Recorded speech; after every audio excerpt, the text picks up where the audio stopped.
Hello, brothers and sisters. This message is very important, so please watch all the way through. God gave me a word on why he won't let humans create their own version of life. Today is March 11th, 8R12. So today, March 11th, 2022, I had this grotesque dream why God won't let humans anywhere near his tree of life. I had a dream that humans had successfully created human-robot life. There was a woman who made an artificial son and let that son be used as an instrument because she didn't bother to think he was capable of human thought or emotion. He was just an experiment, her creation, a thing to be used. Humans even did mock human battles where they would pit the human robots against one another in a sick form of entertainment. He was a cyborg who didn't know any better, a robot but anatomically correct, so he let himself go numb and limp as she let the elite rape him over and over for profit. He was indeed a robot in an artificial body. However, after his artificial body was used so many times, all of a sudden the robot boy developed real emotions and thoughts as a real human. God had turned him into a real person and gave him a real soul.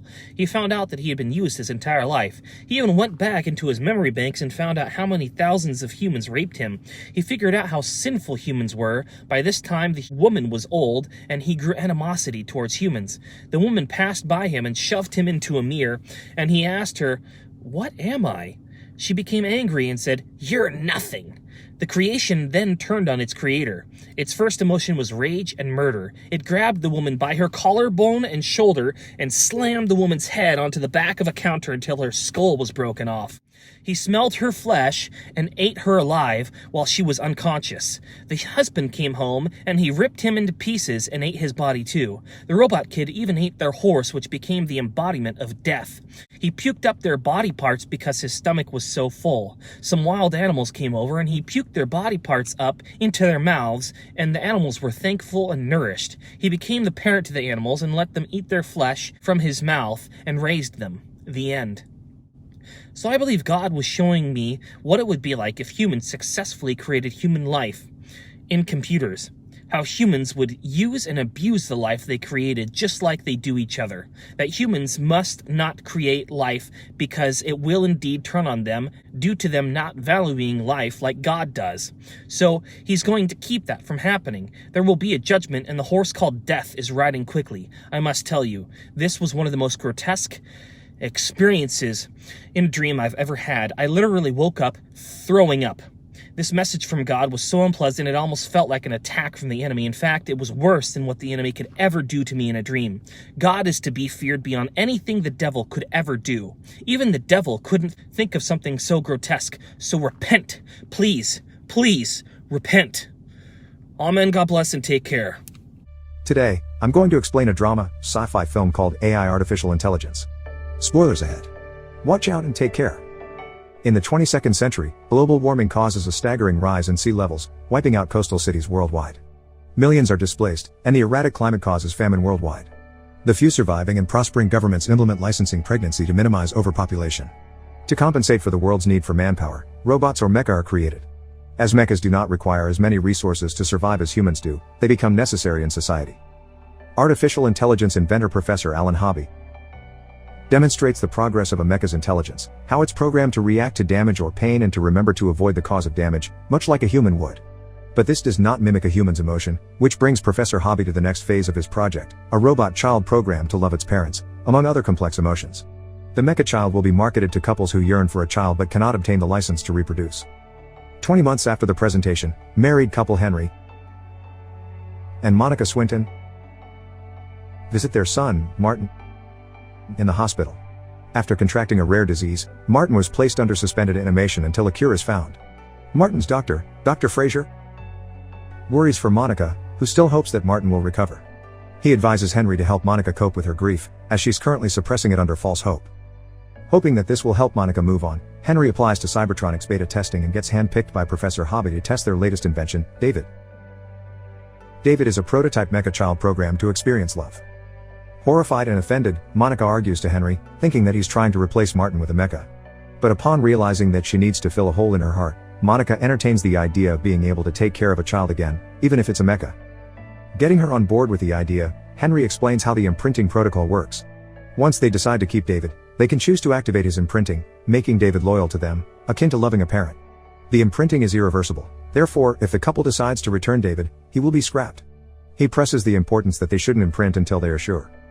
That evening, Monica and Henry allow David into Martin's old room. David is eager to please his parents, but remembering that he's not real makes Monica uncomfortable, shutting the door on him when he asks to be dressed by her. In the morning, David watches Monica prepare breakfast curiously. Monica tries to ignore him for the rest of the day, but David continues to watch her around the house. Frustrated, Monica puts him away in the closet. Minutes later, Monica feels guilty and opens the closet for David. She excuses that they're playing hide and seek before sending him to his room to play alone. At dinner, David watches the couple eat, fascinated at their actions. The child pretends to drink from an empty glass to mimic Henry, then copies Monica as she eats pasta. When noodles get stuck out over Monica's lips, David lets out a loud laugh that startles the two. The sudden outburst has the parents laughing along, finally experiencing the joy of having a child again. That evening, Monica preps David for bed, carefully tending to him as she would to her real son. She looks at him lovingly but remembers Martin in the hospital. A tear falls down her cheek, conflicted between grief and guilt. The following morning, Monica performs the imprinting protocol, accepting that she needs David to cope with Martin's condition. Her voice cracks as she says the code to trigger David's love for her. As she finishes, David's face changes from an innocent smile to wonderment. For the first time, David calls Monica mommy. Hearing this, Monica grows attached to David. One night, Monica is giddy as she prepares to attend an event with Henry. Heading down the stairs, Henry worries about Monica's affection for David, reminding her that he's a Mecca, but Monica sees David as a gift. David comes down the stairs to see them off, but the parents realize that he has used up Monica's expensive perfume. While Monica looks solemnly at the empty perfume bottle, she confirms to David that she will die eventually, leaving him alone. Not wanting David to feel alone, Monica takes an old robotic bear that used to be Martin's. Monica gives the bear, Teddy, to David to keep him company while they're away. One morning, David shows Monica that he can relay the audio from her telephone, turning himself into a speaker.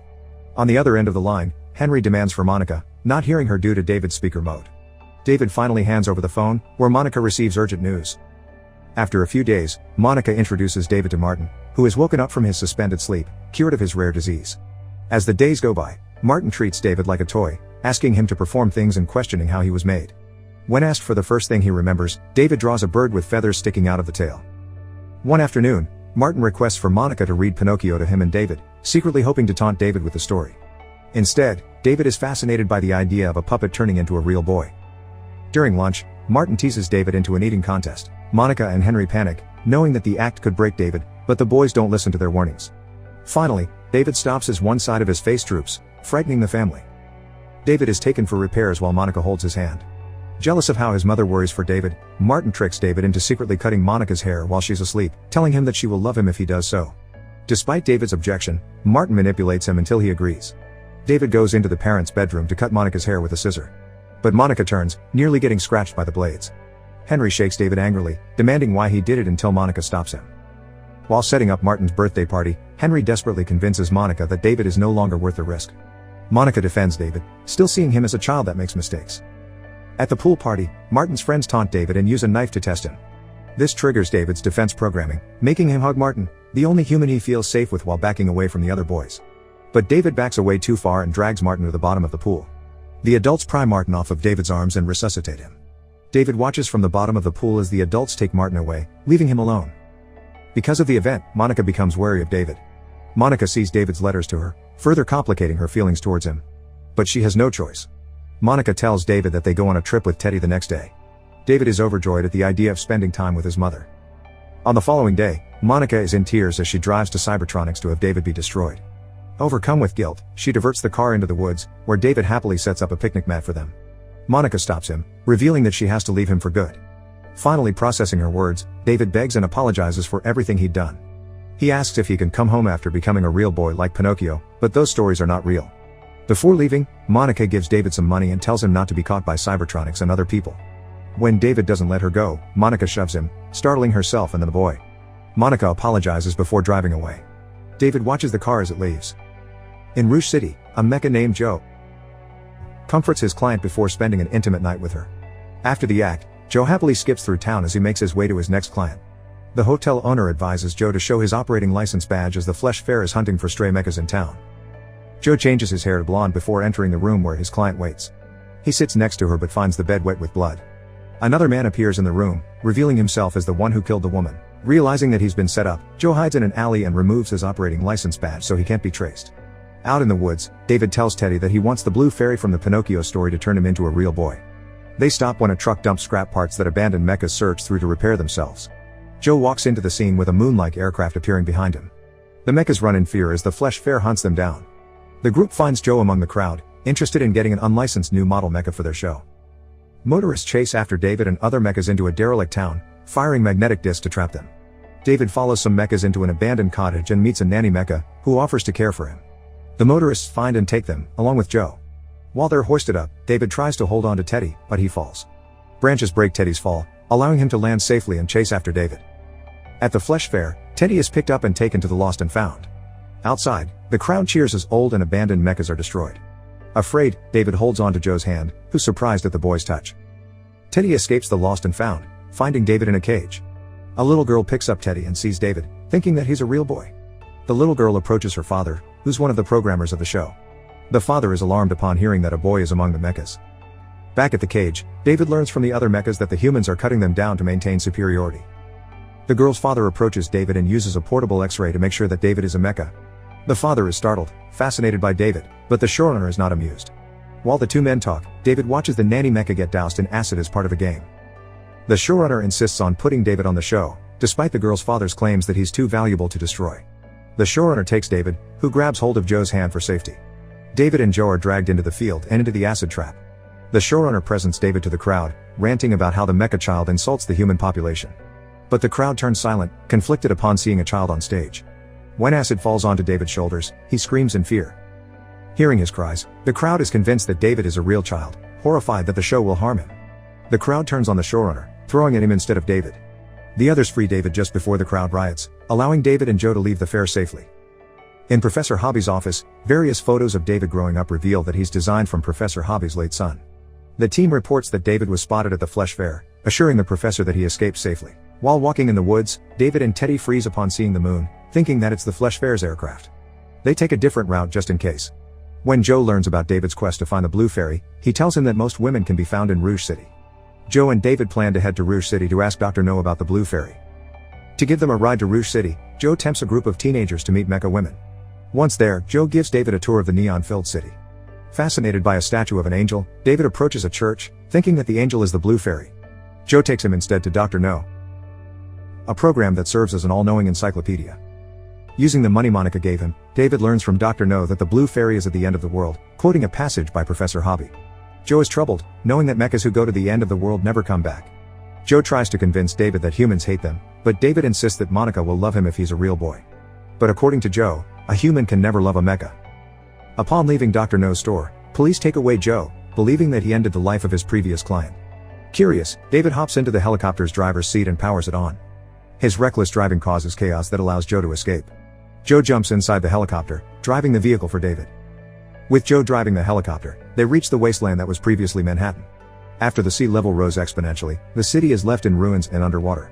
David finds lion statues with water pouring out of their mouths, remembering Dr. No's message about the crying lions. Setting down the helicopter in the building next to the lions, David and Joe search for Professor Hobby. Full of hope, David enters an office and approaches a chair that's turned away. But instead of Professor Hobby, David finds a child who looks exactly like him. The other David smiles at him and invites him to read with him. Thinking that this other David will replace him, David smashes a lamp against the table in the other David's head, revealing that it's also a mecha. Joe leaves out of fear as David lashes out, screaming that he's special and unique until Professor Hobby stops him. The kind professor assures David that he's a real boy, claiming that he is his Blue Fairy. Dr. No's clues on finding the Blue Fairy were explicitly made to lead David to Professor Hobby. The journey also tested David's emotions and how his motivation will lead him to chase an unknown dream, which other mechas cannot do. Professor Hobby walks out of the office to gather his team, leaving David pondering about his journey being part of someone else's design. David enters the other room, finding several mechas that look like him. He approaches a window and sees the bird he remembers as his first memory, a statue outside the office. Several boxes are laid out as David, and his female counterpart, Arlene, are mass-produced to be sold. Realizing that he was never unique, David heads outside and drops into the water as Joe watches from the helicopter. Underwater, a school of fishes carries David until he falls in front of something that catches his attention. He reaches out, but Joe finds him and pulls him away using the helicopter's extended arm. Once above water, David reveals that he found the Blue Fairy underwater. Before they can go further, Joe is magnetized by a police helicopter hovering above them. Joe says goodbye to David, asking him to tell his story to the ladies once he's grown up as a real boy. Joe activates the helicopter's submarine mode before floating away. Driven to find the Blue Fairy, David navigates the helicopter-turned submarine into an abandoned carnival with Teddy beside him. His impaired driving causes him to trip some wires that loosen the Ferris wheel. Just as David finds the blue fairy statue, the Ferris wheel collapses on top of the helicopter, trapping them. David's eyes focus on the blue fairy, unconcerned that they are trapped. David pleads for the blue fairy to turn him into a real boy as the years go by. Even when the lights in the vehicle die down and the sea creatures perish, the blue fairy stands still, smiling as David's glimmer of hope. 2,000 years later, the world is enveloped in ice and snow. The humans have long gone. An alien spacecraft tours the city of Manhattan as they colonize the planet. There, they retrieve David's helicopter, finding the boy and Teddy in the ice. Once reactivated, David convulses before spotting the blue fairy in front of him. He slides out of the helicopter and approaches the frozen statue as the alien creatures watch him. David touches the blue fairy, causing it to crack and break in front of him. Only then does the spell break, and David notices his surroundings. Knowing that he lived with humans, the aliens scan David's memory to understand him and the planet better. When David comes to, he's sitting at the dining table in Monica's house. The home is just like how he remembers it. David eagerly searches for Monica, announcing that he's home. Instead, a different voice calls his name. David finds the blue fairy, now alive and talking. David asks her to turn him into a real boy, but she admits that she cannot do so. The aliens use the blue fairy to speak to David, informing him that Monica is long gone. David mourns, learning that the blue fairy cannot bring Monica back either, as all organic parts of her are long gone as well. Teddy approaches the two, reminding David of the time he cut Monica's hair. Teddy reveals that he kept the lock of hair that David cut for Monica. Now, the aliens can bring back his mother. In his old bedroom, David fondly remembers Joe while Teddy repairs himself. They see a figure at the door, thinking that it's Monica. Instead, it's one of the aliens who conveys its fascination with human beings. The aliens wish to bring back the humans, using organic traces to clone them. But it remains imperfect, as the clones only live for one day. This means that if they bring Monica back, it will only be for one day. David holds on to hope that Monica will be special like him, that she will last forever just like he did after being trapped in the helicopter. Choosing to have his mother even just for a day, David heads to her bedroom and finds Monica in bed. He gazes at her fondly, brushing hair from her face as tears stream down David's cheeks. When Monica wakes up, she greets him with a warm smile. For this one day, David and Monica spend time together. David happily shows Monica paintings of his journey, plays hide and seek with her and Teddy, and celebrates his birthday. When the lights outside grow dim, David tucks Monica to bed, worried that she will not wake up after.